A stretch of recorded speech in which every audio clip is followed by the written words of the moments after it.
ሰላም ጤና ይስጥልን እጅጉን የተወደዳችሁና የተከበራችሁ የአዲስ ስፖርት ቤተሰቦቻችን እንደምን አላችሁልን? ከእናንተው ከሆነው ከአዲስ ስፖርት የዩቲዩብ ቻናላችን አዳዲስ ስፖርታዊ ጉዳዮችን ልናካፍላችሁ እነሆ ዳግም ተገናኘን። ስለምታደምጡን፣ ስለምትከታተሉን፣ ቆይታችሁን ከኛ ጋርም ስለምታደርጉ እጅጉን ከልብ አድርገን ነው የምናመሰግነው።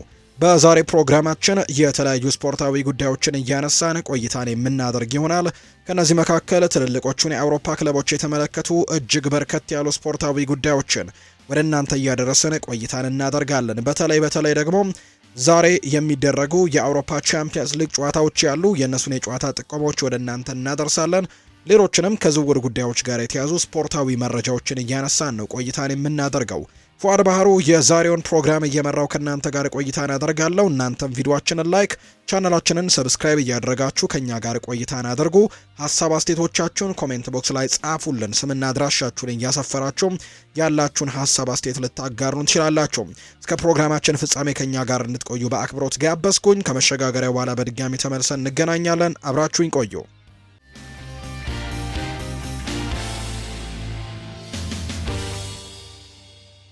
የአፍሪካ ዋንጫን የተመለከተ መረጃን እናንሳም። ሴኔጋል ሻምፒዮን የሆነችበት የሞሮኮው የአፍሪካ ዋንጫ መጠናቀቁ የሚታወስ ነው።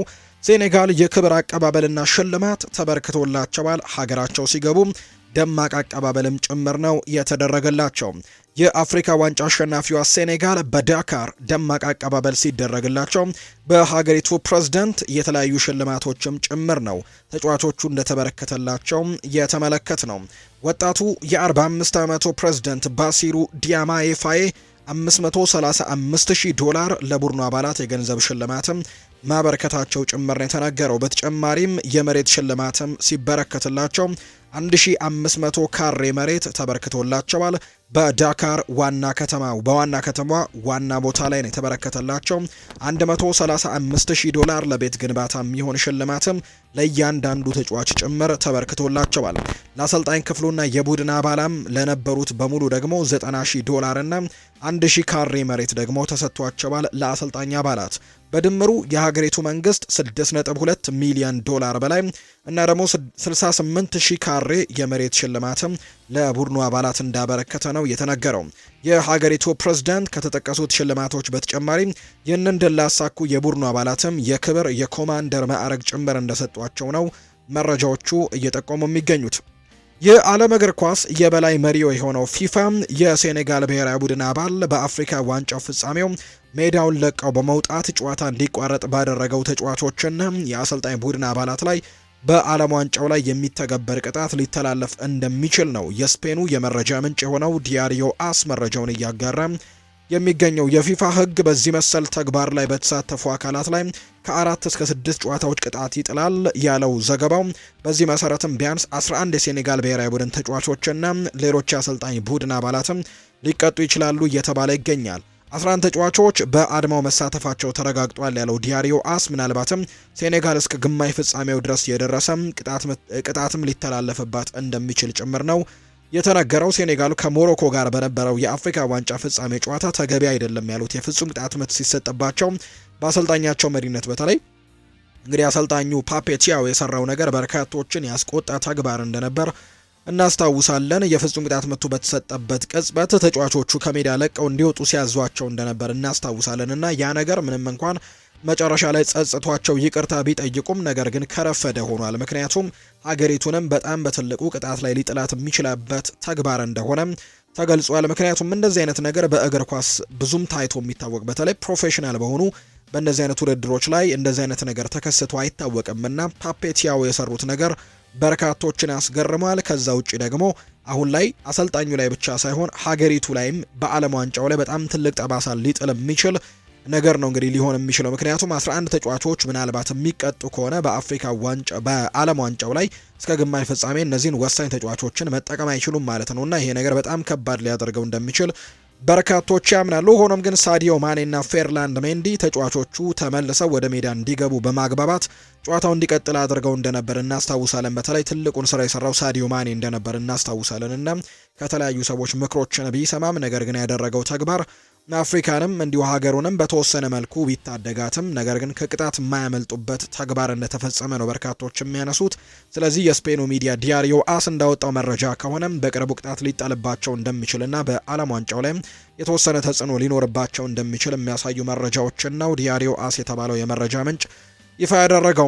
ካፍ ይፋ አድርጓል የውድድሩን ምርጥ 11 ተጫዋቾችን የአፍሪካ እግር ኳስ ማህበር ወይም ደግሞ አፍሪካን ካፕ ኦፍ ኔሽን ላይ የነበሩትን የካፍ ምርጡ ተጫዋቾች ብሎ 11 ተጫዋቾችን ይፋ አድርጓል። ካፍ የራሱን ምርጫ ነው ያደረገው። ከዚህ በፊት የሌሎች ሚዲያዎችን ምርጫዎች ስንነግራችሁ ነበር። ካፍ ግን በውድድሩ ምርጡ ተጫዋቾች ያላቸውን 11 ተጫዋቾች ሲያወጣም በግብ ጠባቂነት የተመረጠው የሞሮኮ ብሔራዊ ቡድን ግብ ጠባቂ ሆነው ያሲን ቦኑ ነው በግብ ጠባቂነት የተመረጠው። በተከላካይ ስፍራ ላይ የሞሮኮ ብሔራዊ ቡድን ተጫዋች የሆነው ኑሱር ማዝራዊ፣ ካልቨን ባሴ ከናይጄሪያ ብሔራዊ ቡድን፣ ከዛ ውጪ ኒያኬቴ ከሴኔጋል ብሔራዊ ቡድን እና አችራፍ ሀኪሚ ከሞሮኮ ብሔራዊ ቡድን የተመረጡ የተከላካይ ስፍራ ተጫዋቾች ሆነዋል። በአማካይ ስፍራ ላይ ፓፔ ጉዌ ከሴኔጋል ብሔራዊ ቡድን፣ ኢድሪሳ ጋና ጉዌ ከሴኔጋል ብሔራዊ ቡድን በድጋሚ እንዲሁ ደግሞ አዶሜላ ሉክመን ከናይጄሪያ ብሔራዊ ቡድን የተመረጡ ተጫዋቾች ሆነዋል። በአጥቂ መስመር ላይ ሳዲዮ ማኔ ከሴኔጋል ብሔራዊ ቡድን፣ ቪክተር ኦስሜን ከናይጄሪያ ብሔራዊ ቡድን እና ብራሂም ዲያዝ ከሞሮኮ ብሔራዊ ቡድን እነዚህ ተጫዋቾች የተመረጡ እንደሆኑ የሚያሳዩ መረጃዎች ናቸው ካፍ ይፋ ያደረገው። ዛሬ የሚደረጉ የአውሮፓ ቻምፒየንስ ሊግ ጨዋታዎችን እንመልከት። ዛሬ በ9 የአውሮፓ ትልልቅ ከተሞች የሚደረጉ የአውሮፓ ቻምፒየንስ ሊግ ተጠባቂ መርሃ ግብሮች ይኖራሉ። ልክ ምሽት 2:45 ሲል ሁለት ጨዋታዎች ናቸው የሚደረጉት። በቱርክ የሚደረገው ጨዋታ ጋላታሳራይን ከስፔኑ ክለብ አትሌቲኮ ማድሪድ ጋር የሚያገናኘው ጨዋታ ዛሬ ከሚደረጉ ጨዋታዎች መካከል ቀደም ብሎ ከሚደረጉት ሁለት መርሃ ግብሮች አንደኛው ነው። የቱርኩ ክለብ ጋላታሳራይ የስፔኑ ክለብ አትሌቲኮ ማድሪድን ይገጥማል። ሌላኛው ምሽት 2:45 የሚደረገው ቃራባግ የጀርመኑን ክለብ አይንትራክ ፍራንክፈርትን የሚገጥምበት ጨዋታም እንዲሁ ምሽት 2:45 የሚደረግ ነው። ሌላኛው አታላንታና አትሌቲክ ቤልባኦ በቤርጋሞ ጨዋታቸውን ያደርጋሉ። ይህ ጨዋታ ልክ ምሽት 5 ሰዓት ሲል የሚደረግ መርሃ ግብር ነው። ጣሊያን ላይ ይደረጋል። የጣሊያኑ አታላንታና የስፔኑ ክለብ አትሌቲክ ቤልባኦ ጨዋታቸውን ያደርጋሉ። ሌላኛው የጀርመኑ ክለብ ባየር ሚኒክ ከሮያል ሶንት ግሎይሴ ኡኒየን ሴንት ግሎይሴ ጋር ጨዋታውን ያደርጋል። ይህ ጨዋታ ምሽት 5 ሰዓት ሲል ይደረጋል። ባየር ሚኒክ ከአርሰናል በመቀጠል ሁለተኛ ደረጃ ላይ የተቀመጠ ቡድን ነው። በአውሮፓ ቻምፒየንስ ሊግ አንድ ሽንፈት ነው የገጠመው፣ እሱም በአርሰናል የደረሰበት ሽንፈት እንጂ ከዛ ውጭ ያሉትን መርሃ ግብሮች በተለይ በጀርመን ቡንደስሊጋ በቻምፒየንስ ሊግም ቢሆን በጣም ጠንካራ ቡድን መሆኑን እያስመሰከረ ነው። በተለይ በፊት መስመር ላይ ያሉት የሉዊስ ዲያዝ የሃሪኬን እና የሚኬል ኦሊሴ ጥምረት አሁን አውሮፓ ላይ እጅግ ከሚፈሩ የአጥቂ መስመር ጥምረቶች መካከል አንደኛው እንደሆነ በርካቶች ያነሳሉ። በዛ ላይ ደግሞ ጀማል ሙሲያላም ከጉዳት ተመልሶ አሁን ለቡድኑ ግልጋሎት እየሰጠ ይገኛልና ጠንካራ ቡድን እንደሆነ በርካቶች ያነሳሉ። ዛሬ ከሮያል ኡኒየን ሴንት ግሎይሴ ጋር መርሃ ግብሩን ያደርጋል። ልክ ምሽት 5 ሰዓት ሲል በሜዳው በአሊያንዝ አሬና ነው ጨዋታውን የሚያደርገው። ዛሬ ቸልሲ ከፓፎስ ጋር መርሃ ግብሩን ያደርጋል። ምሽት 5 ሰዓት ሲል የሚደረግ ጨዋታ ነው። ለአሰልጣኝ ሊያም ሮዝኒየርም የመጀመሪያ የአውሮፓ ቻምፒየንስ ሊግ መርሃ ግብራቸው ይሆናል። ከቸልሲ ጋር የሚያደርጉት የመጀመሪያ የአውሮፓ ቻምፒየንስ ሊግ ጨዋታ ነው የሚሆነው። በዛሬው ጨዋታ ላይ ፎሲና ደርቤው በመሰል ኢንጁሪ ምክንያት፣ ላቪ ኮሎይል በረጅም ጊዜ ጉዳት ምክንያት፣ ሮሚዮ ላቪያም አይኖርም። እንዲሁ ደግሞ ሌሎችም ተጫዋቾች የማይኖሩ አሉ። ኤንዞ ፈርናንዴዝ በዛሬው ጨዋታ ላይ የመኖርና ያለመኖሩ ጉዳይ የተረጋገጠ አይደለም። የተወሰነ ህመም እንዳለበት ነው እየተገለጸ የሚገኘው። ነገር ግን የመሰለፍ እድል ይኖረዋል ተብሎ እንደሚታሰብ መረጃዎች እየወጡ ነው። ስታንፈርድ ብሪጅ ላይ ይህ ጨዋታ የሚደረግ ነው የሚሆነው። ቸልሲ በአሁኑ ሰዓት 14ኛ ደረጃ ላይ ነው የሚገኘው። በአውሮፓ ቻምፒየንስ ሊግ እንደሚታወቀው ከ1 እስከ 8 የሚወጡ ቡድኖች ቀጥታ ያልፉና ሌሎቹ ደግሞ ከ9ኛ እስከ 24ኛ ደረጃ የሚኖሩት ቡድኖች ደግሞ እርስ በርስ በፕሌኦፍ ነው ወደ ቀጣዩ ጥሎ ማለፍ የሚገቡትና በቀጥታ ለማለፍ እስከ 8 ለማጠናቀቅም ትልቅ ሙከራዎችን ያደርጋል ተብሎ ይታሰባል። ምናልባት ዛሬ ቸልሲ ማሸነፍ የሚችል ከሆነ የነጥቡን 13 ማድረስ ይችላልና በደረጃ ሰንጠረዡ ከፍ ማለት የሚችልበት 5ኛ ደረጃ ላይ ካለው ፓሪስ ሰን ዠርሜን ጋር ተመሳሳይ ነጥብ ላይ መድረስ የሚችልበት እድል ይኖረዋል ተብሎ ይታሰባል። ምንም እንኳን የሌሎች ቡድኖች ውጤቶችም የሚጠብቁ ቢሆንም ማለት ነው። ዛሬ ግን በስታንፈርድ ብሪጅ 40341 ደጋፊዎችን በሚይዘው እዚሁ ስቴዲየም ላይ በሜዳውና በደጋፊ ፊት ዛሬ ቸልሲ ጨዋታውን የሚያደርግ ነው የሚሆነው። ከፓፎስ ጋር የሚደረግ መርሃ ግብር ነው። ሌላኛው የጣሊያኑ ክለብ ዩቬንቱስ በሜዳው ቱሪን ከፖርቱጋሉ ክለብ ቤኔፊካ ጋር የሚያደርጉት ጨዋታ እንዲሁም ምሽት 5 ሰዓት የሚደረግ መርሃ ግብር ነው። ኦሎምፒክ ደ ማርሴይና ሊቨርፑል የሚያደርጉት ጨዋታ ዛሬ በጣም በትልቅ ጉጉት ይጠበቃል። ሮቤርቶ ዲዘርቢ የኦሎምፒክ ደ ማርሴይ አሰልጣኝ እንደሆኑ ይታወቃሉ። ከሊቨርፑል ጋር ባደረጓቸው ባለፉት ጥቂት ጨዋታዎች የበላይነት ያላቸው አሰልጣኝ ናቸው ሮቤርቶ ዲዘርቢ እና ይህንን ውጤት ለማስጠበቅ ዛሬ ኦሎምፒክ ደ ማርሴይን ይዘው የሚገጥም ይሆናል ሊቨርፑልን። ሊቨርፑል ባለፉት የፕሪሚየር ሊግ ሳምንታት ላይ ተከታታይ የነጥብ መጣሎች እየገጠማቸው እንደሆነ ይታወቃል። እናም ዘንድሮ የሚጠበቀውን አይነት ሊቨርፑልን እየተመለከትን አንገኝም። ትልቁ ዜና ግን ለዚህ ቡድን ወሳኙ ተጫዋቻቸው መሐመድ ሳላህ ከአፍሪካ ዋንጫው መልስ ዛሬ በቡድን ስብስብ ውስጥ መካተቱ ነው። ስለዚህ ማርሴይና ሊቨርፑል የሚያደርጉት ጨዋታ ዛሬ ልክ ምሽት 5 ሰዓት ሲል ከሚጠበቁ መርሃ ግብሮች መካከል አንደኛው እንደሆነ በርካቶች ያነሳሉና ትልቅ ትንቅንቅ ይደረግበታል ተብሎ እንደሚጠበቅ ነው በርካቶች የሚያነሱት። ይህ ጨዋታ በስታድ ቫሎድሮም የሚደረግ መርሃ ግብር ነው። 67394 ደጋፊዎችን በሚይዘው ቫሎድሮም ይህ መርሃ ግብር ይደረጋል። በሊቨርፑል በኩል በዛሬው ጨዋታ ላይ ረጅም ጊዜ ጉዳት ላይ የሚገኙት ስቴቨን ባጀቲች፣ በቅርቡ ጉዳት የገጠመው ኮነር ብራድላይ፣ ከዛ ውጭ አሌክዛንደር ኢሳክ አይኖሩም። እንዲሁ ጂኦቫኒ ሊዮን በዛሬው ጨዋታ ላይ እንደማይኖሩ ነው የተገለጸው። ኢብራሂማ ኮናቴም በግላዊ ጉዳዮች ምክንያት በዛሬው ጨዋታ ላይ የመኖር እድሉ በጣም ጠባብ እንደሆነ ነው እየተገለጸ የሚገኘው። በኦሎምፒክ ደ ማርሴይ በኩል ናይፍ አጉዋርድ እና ቤንጃሚን ፓቫር የዛሬው ጨዋታ ላይ የመሰለፍና ያለመሰለፋቸው ጉዳይ የተረጋገጠ ጉዳይ እንዳልሆነ ነው የሮቤርቶ ዲዘርቢ የኦሎምፒክ ደ ማርሴይ አሰልጣኝ ሀሳባቸውን የሰጡት። ይህ ጨዋታ ልክ ምሽት 5 ሰዓት ሲል የሚደረግ መርሃ ግብር ነው። ሌላኛው በሴንት ጄምስስ ፓርክ ስቴዲየም እንግሊዝ ላይ የሚደረገው የእንግሊዙ ክለብ ኒውካስል ዩናይትድ የኔዘርላንዱን ክለብ ፒኤስቪ አይንድሆቨንን የሚያስተናግድበት ጨዋታ ዛሬ ምሽት 5 ሰዓት ከሚደረጉት መርሃ ግብሮች መካከል አንደኛው ነው። ስላቪያ ፕራግ ዛሬ ባርሴሎናን የሚገጥምበት ጨዋታም እንዲሁ ልክ ምሽት 5 ሰዓት ሲል ከሚደረጉ ጨዋታዎች መካከል ሌላኛው ተጠባቂ መርሃ ግብር ነው። ይህ ጨዋታ ምሽት 5 ሰዓት ላይ የሚደረግ መርሃ ግብር ነው። በፎርቱና አሬና የሚደረግ መርሃ ግብር እንደሆነ ዘገባዎች ይጠቁማሉ። 19000 ደጋፊዎችን መያዝ የሚችል ስቴዲየም ነው። በባርሴሎና በኩል በዛሬው ጨዋታ ላይ ጃኦ ካንሴሎ አይሰለፍም። በቅርቡ አስፈርመውት እንደነበር እናስታውሳለን። አንድሪያ ክሪስቲያንሰን እንዲሁ አይኖርም። ጋቪም ረጅም ጊዜ ጉዳት ላይ እንደሆነ ይታወቃል። ፌራን ቶሬስም በመሰል ኢንጁሪ ምክንያት በዛሬው ጨዋታ ላይ አይኖርም። ሌላኛው በዛሬው ጨዋታ ላይ የማንመለከተው ተጫዋች ላሚን ያማል ነው። በቢጫ ካርዶች ብዛት ምክንያት በዛሬው ጨዋታ ላይ እንደማይኖር ነው የተገለጸውና ዛሬ ባርሴሎና ከስላቪያ ፕራግ ጋር የሚያደርጉት ጨዋታ ይጠበቃል። እነዚህ ጨዋታዎች ናቸው ዛሬ በአውሮፓ ቻምፒየንስ ሊግ በትልቁ የሚጠበቁ ጨዋታዎች ይሆናሉ ተብለው የሚጠበቁት። አሁን ደግሞ ክለቦችን የተመለከቱ ስፖርታዊ ጉዳዮችን እናንሳ። ማንቸስተር ዩናይትድን የተመለከተ መረጃን እንንገራቸው።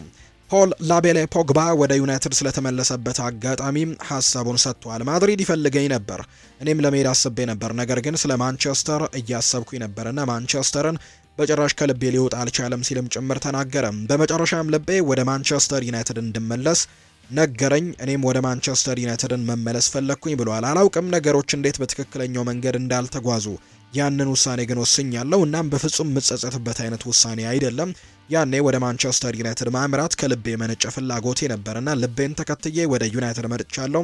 ከዛ በፊት ግን ሪያል ማድሪድም ለማስፈረም ሙከራ አድርጎ እኔም ለማምራት ፍላጎቱ ነበረኝ ሲል ነው ሀሳቡን የሰጠው። ሌላኛው ፒተር ኡርክ እንዳወጣው መረጃ ከሆነ ማንቸስተር ዩናይትድ ከአልሂላል ጋር ስምምነት ላይ መድረስ ከተቻለ ሩበን ኔቬስን በዚህ የጥር ተጫዋቾች የዝውውር መስኮት ከመዘጋቱ በፊት ወደ ማንቸስተር ዩናይትድ ለማዘዋወር ፍላጎት አለው። ተጫዋቹ ዝውውሩ እውን እንዲሆን ከመፈለጉ የተነሳም ደሞዙን ለመቀነስ ፍቃደኛ ነው እየተባለ ይገኛል።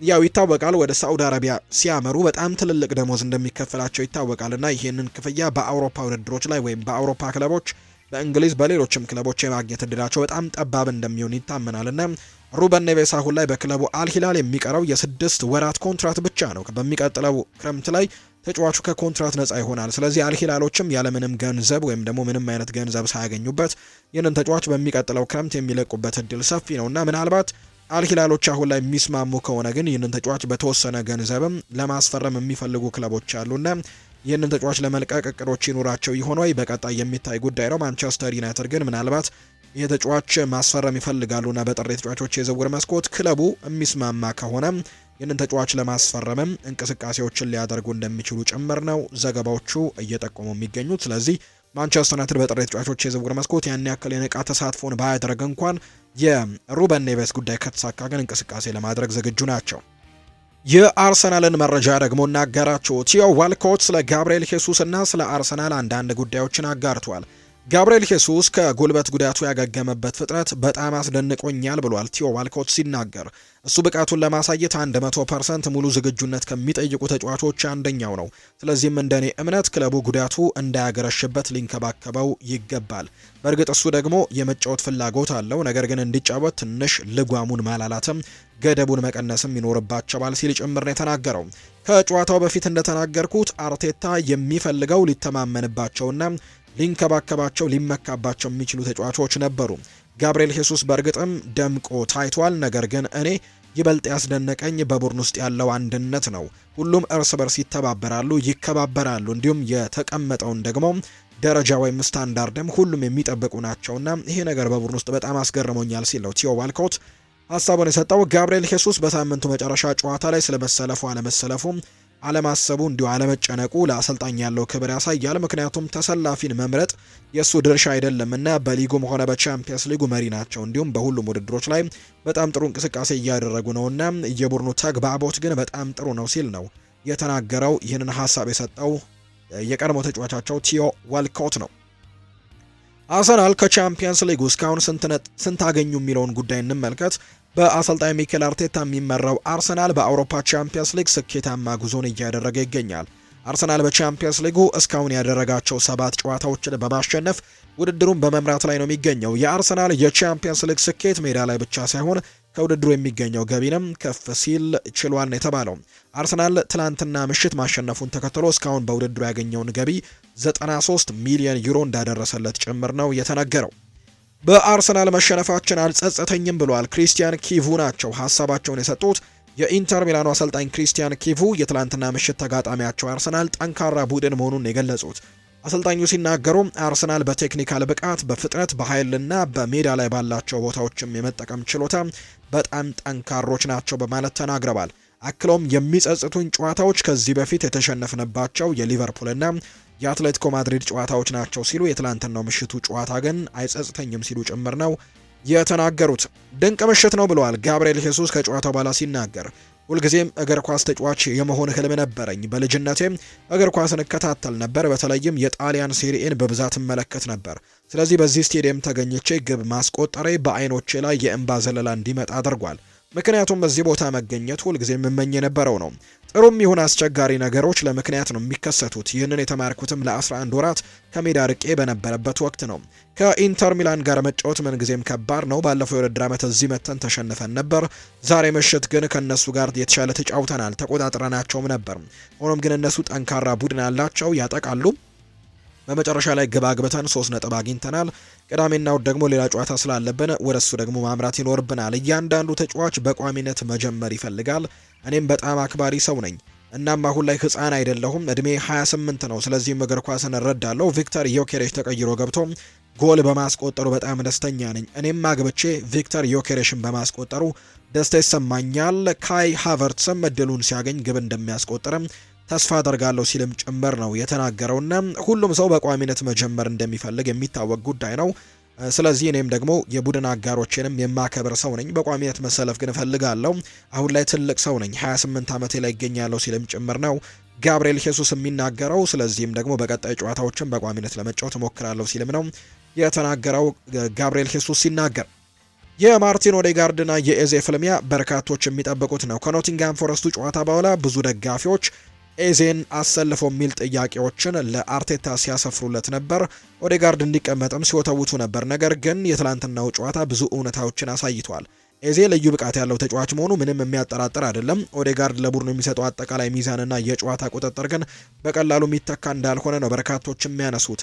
አርቴታ ኤዜን ከኦዴጋርድ ጋር ማወዳደር ሳይሆን እንዴት ደቂቃዎችን በአግባቡ በመጠቀም የኤዜን ብቃት ከቡድኑ ጋር በቋሚነት ማዋሃድ እንዳለበት ማሰብ ይኖርበታል ተብሎ ነው የሚታሰበው።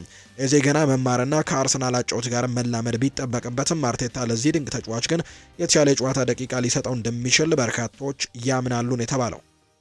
ማንቸስተር ሲቲን ደግሞ የተመለከቱ መረጃዎችን ወደ እናንተ እናደርስ ውድ ቤተሰቦቻችን። የተጫወትነው በጎዶሎ ተጫዋች ነው ብሏል ፔፕ ጓርዲዮላ። በምሽቱ የቻምፒየንስ ሊግ ጨዋታ ያልተጠበቀ ሽንፈት ያስተናገዱት ፔፕ ጓርዲዮላ 10-11 ሆነን የተጫወትነው የሚል አስተያየትን ሰጥቷል። ቦዶ ግሊምት ምን ያክል ጠንካራና ጥሩ እንደሆኑ አውቃለሁ ያሉት ጓርዲዮላ ወሳኝ ተጫዋቾቻችን ተጎድተውብናል፣ የተጫወትነው 10-11 ሆነን ነው ሲሉ ተደምጠዋል። ተከታታይ ሽንፈት የገጠማቸው ጓርዲዮላ በትክክለኛው መንገድ ላይ አይደለንም ሲሉ ይህንን በቀጣይ ጨዋታዎች ላይም እናስተካክላለን ሲልም ጭምር ነው የተናገረው። ኤርሊንግ ብራውት ሃላንድ ይናገራል። በቲም ውስጥ የጎደለ ነገር አለ። እኔ ልምድ እንዳለው ተጫዋች ሙሉ ኃላፊነቱን ወስዳለሁ። አሁን ላይ ማንንም መውቀስ አልፈልግም፣ ነገር ግን ሁላችንም የበለጠ ኃላፊነት ልንወስድ ይገባል። ምክንያቱም አሁን ላይ እያሳየን ያለነው ብቃት በቂ አይደለም ብዬ አስባለሁ። እኛ ማንቸስተር ሲቲዎች ነን፣ እንዲህም ዝም ብለን ጨዋታዎችን እየተሸነፍን መዞር የለብንም ሲልም ማሸነፍ ግዴታችን ነው ሲል ጭምር ነው የተናገረው ኤርሊንግ ብራውት ሃላንድ። ጨዋታን በጥሩ መልኩ ጀምረን ነበር፣ ብዙ ድሎችም እየፈጠረን ነበር። ነገር ግን ከሁለቱ ጎሎች መቆጠር በኋላ ግን ሁሉም ነገር በጣም እየከበደን መጣ። ስለዚህም አሁንም ሙሉ ትኩረታችን ለቀጣዩ ጨዋታ ማድረግ ይኖርብናል። እንደ ቡድን ተዋህደን ወደ አቋማችን እንደምንመለስም ተስፋ አደርጋለሁ ሲል ሮያን አይት ኑሪ ነው ሀሳቡን የሰጠው። ቸልሲን የተመለከቱ መረጃዎችን እናንሳ። ቸልሲዎች ጀረሚ ዣክዌን አስፈርመው እስከ ውድድር ዓመቱ መጨረሻ እዛው ለሬንስም በውሰት ለመስጠት ፍቃደኞች እንደሆኑ ይገለጻል። ሬንሶች እሱን እንግዲህ በጥር ማጣት አይፈልጉም። ለዛም ሁለቱም ቡድን የሚያግባባው ዝውውሩን ጨርሰው እስከ ውድድር ዓመቱ መጨረሻ በሬንስ እንዲቆይ ማድረግ እንደሆነ መረጃዎቹ ወጥተዋል። ፋብሪንስ ሃውኪንስ ነው ይህንን መረጃ ያጋራው። ቸልሲ ለጀረሚ ዣክዌ ወደ 50 ሚሊዮን ዩሮ የሚጠጋ የመጀመሪያ ዙር ጥያቄ እንደሚያቀርብ ነው የሚጠበቀው ሲል ይናገራል። ሊያም ሮዝኒየር ስለ አክሰል ዲሳሲና ስለ ራሂም ስተርሊንግ ተናግሯል። በዲሳሲ ላይ ያደረኩት ውሳኔ ከጥቂት ቀናት በፊት ከእሱ ጋር ጥሩ ግንኙነት ስለነበረ ነው። በአካል ብቃቱ ክብደቱ መሰረትም ለኋላ ደጀናችን ከእሱ ጋር እንሰራለን። በአሁኑ ጊዜ ከስተርሊንግ ጋር በተለያዩ ነገሮች ላይ ግልጽ ውይይትም እናደርጋለን ሲልም ነው ሊያም ሮዝኒየር የተናገረው። ሊቨርፑልን የተመለከቱ መረጃዎችን እናንሳም። 7ኛው ሳምንት የአውሮፓ ቻምፒየንስ ሊግ መርሃ ግብር ዛሬ ይደረጋል። ኦሎምፒክ ደ ማርሴይና ሊቨርፑል ደግሞ ዛሬ ጨዋታቸውን ያደርጋሉ። ልክ ምሽት 5 ሰዓት ሲል ነው የሚደረገው። በቫሌድሮም ስቴዲየም ይህ ጨዋታ ይደረጋል። ሊቨርፑል ለመጨረሻ ጊዜ ባደረገው የአውሮፓ ቻምፒየንስ ሊግ ጨዋታ ኢንተር ሚላንን 1-0 በሆነ ውጤት ማሸነፍ ችሏል። ካደረጋቸው ያለፉት 5 ጨዋታዎች ደግሞ አንዱን ብቻ ሲያሸንፍ በ4 ጨዋታዎች ነጥብ ተጋርቶ ነው የወጣው። በአንጻሩ ኦሎምፒክ ደ ማርሴይ ለመጨረሻ ጊዜ ባደረጉት የአውሮፓ ቻምፒየንስ ሊግ መርሃ ግብር 3-2 በሆነ ውጤት ማሸነፍ ችለዋል። ካደረጓቸው ያለፉት በሁሉም ውድድሮች ጨዋታዎች ደግሞ 3ቱን አሸንፈው በአንድ ጨዋታ አቻ ወጥተው በአንድ ጨዋታ ተሸንፈዋል። የእርስ በርስ ግንኙነታቸውን ስንመለከት እነዚህ ሁለት ቡድኖች በውድድር መድረኩ ከማርሴይ ጋር 4 ጊዜም የተገናኘ ሲሆን ሊቨርፑል 3ቱ ጊዜን ሊቨርፑል ማሸነፍ ሲችል በአንድ ጨዋታ ደግሞ ሊቨርፑል ተሸንፏል። የቡድን ዜናን ስንመለከት እነ ባጄቲች፣ አሌክዛንደር ኢሳክ፣ ኮነር ብራድሌይ በዛሬው ጨዋታ ላይ አይኖሩም። በዚህ መሰረትም አሊሰን ቤከር በግብ ጠባቂነት ይኖራል። ጀረሚ ፍሪምፖንግ፣ ኢብራሂማ ኮናቴ፣ ቨርጂል ቫን ዳይክ እና ኬርኬስ ከጆንስክ እና ግራቨንበርች፣ ሶቦዝላይ፣ ፍሎሪያን ቬርትስ፣ ጋክፖ እና ኤኪቲኬ በዛሬው ጨዋታ ላይ በቋሚነት የመሰለፍ ዕድላቸው በጣም ሰፊ ይሆናል ተብሎ እንደሚጠበቅ ነው መረጃዎች እየወጡ የሚገኙት። የሪያል ማድሪድ ጉዳይን ደግሞ እናንሳም። ስለ ቤሊንጋም የደስታ አገላለጽ አርቫሎ አርቤሏ ይናገራል። ተጫዋቾች ግብ ካስቆጠሩ በኋላ አስማት የሆነ ሴሌብሬሽን ይጠቀማሉ። እናም ጎል ካስቆጠሩ ድረስ በፈለጉት መንገድ ደስታቸውን መግለጽ ይችላሉ። ይህ ጨዋታ ምን አይነት ስሜት ፈጥሮብሃል ተብሎም ተጠይቆ ነበር። በስቴዲየማችን በደጋፊዎችና በትልቁ ድባብ ውስጥም ድንቅ ምሽት ነበር ብዬ አስባለሁ። ተጫዋቾቹ ሲዝናኑ አምሽተዋል። እናም በጣም የሚያምሩ ግቦችንም ተመልክተናል። እኔ እንደማስበው ከመላው ቡድን ታላቅ ፐርፎርማንስ፣ ከሁሉም ሰው እየተረጋጋ ታላቅ ጥረትና ማየት የምንፈልገው ምስልን አሳይተናል ብዬ አስባለሁ ሲል ነው አልቫሮ አርቤሏ የሚናገረው። በቪኒሲዮስ እና በኤምባፔ ባሉ ተጫዋቾች ላይ ስለሚታየው የማጥቃት ጥንካሬ ምን ትላለህ ተብሎም ተጠይቆ ነበር። ከፊት ለፊት ካሉት ተጫዋቾች ጋር ብዙ ነገር ስናይ ነበር፣ ነገር ግን ከሁሉም በላይ ከፍተኛ ፕሬሲንግ ነበር። ወደ ተጋጣሚ የግብ ክልል አካባቢ ቀርበንም ነበር። በተለይም ያለ ኳስ መጫወት ወድ ነበር። ይህ ምናልባትም በቅርብ ጨዋታዎች ላይ የጎደለን ነገር ነበር። ይህንን ጨዋታ በጉልበትና በኳሊቲ ያሸነፉት ተጫዋቾች ይመስሉኛል። ማለቴ ይህ የአዲሱ አሰልጣኝ ስራ አይደለም። ክሬዲቱን ተጫዋቾች ይውሰዱና ምክንያቱም ምንም አይነት በቂ ስልጠና አልሰጠዋቸውም። ነገር ግን ከጠየቋቸው በጣም ጥቂቱን ወዲያውኑ ተግብረውት ለማሻሻልና ብዙ ቦታዎችም እንዳለን፣ ነገር ግን የአእምሮ አስተሳሰብ እወዳለሁ ብሏል። ብዙ የእንኳን ደስ አለ ምኞቶችን ስትቀበል አምሽታልና ሁኔታው እንዴት ነበር ተብሎም ተጠይቆ ነበር። አይመስለኝም ስልኬን ስላላበራሁት መልእክቶች ይኑሩ አይኑሩ አላውቅም። ብዙ የእንኳን ደስ አለ መልእክት እንደደረሰኝ አላውቅም፣ ምክንያቱም ስልኬን ለማየት ጊዜ እንኳን አልነበረኝም ሲል ነው አልቫሮ አርቤሎ የተናገረው። ስለ ማስታንቱኖም ተጠይቆ ነበር። ጎል የማስቆጠሩ ሂደትና ስለ አርዳ ጉሌርም ብቃት ተጠይቆ ነበር።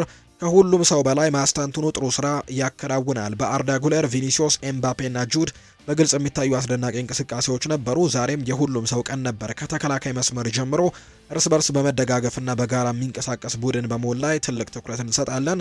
ለሁሉም በጣም ደስተኛ ነኝ፣ ምክንያቱም ምሽቱን የምደሰትበት ምሽት ይመስለኛል ሲልም ነው የተናገረው።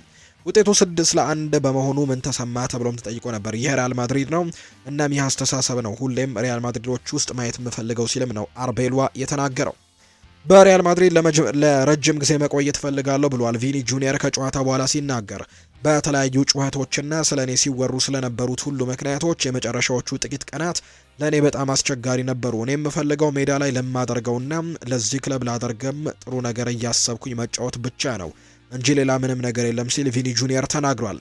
አሴንሲዮ በአፍንጫው ላይ በጣም ኃይለኛ ጉዳት ከደረሰበት በኋላ የብዙዎች ስጋት ቀስቅሷል። ተጫዋቹ አሁንም በከባድ ህመም እየተሰቃየ ይገኛል። ቴክኒካል ሰራተኞቹ ምንም አይነት ውስብስብ ችግሮች እንዳይከሰቱ ለመከላከል ተቀይሮ እንዲወጣ ተደርጓል። ጉዳቱ ከባድ የአካል ጉዳት ወይም ደግሞ ትንሽ የአጥንት ስብራት ነው የሚል ጥርጣሬ ያለም። ስለዚህም አሴንሲዮ በቀጣዮቹ ቀናት ተጨማሪ የሕክምና ምርመራዎችን ያደርጋል ተብሎ እንደሚጠበቅ ነው መረጃዎቹ በስፋት የወጡት። የተወደዳችሁና የተከበራችሁ ቤተሰቦቻችን ለዛሬ ያዝንላችሁ አዳዲስ ስፖርታዊ ጉዳዮቻችን እነዚህን ነው የሚመስሉት። ስላደመጣችሁን፣ ስለተከታተላችሁን፣ ቆይታችሁን ከኛ ጋርም ስላደረጋችሁ እጅጉን ከልብ አድርገን እናመሰግናለን።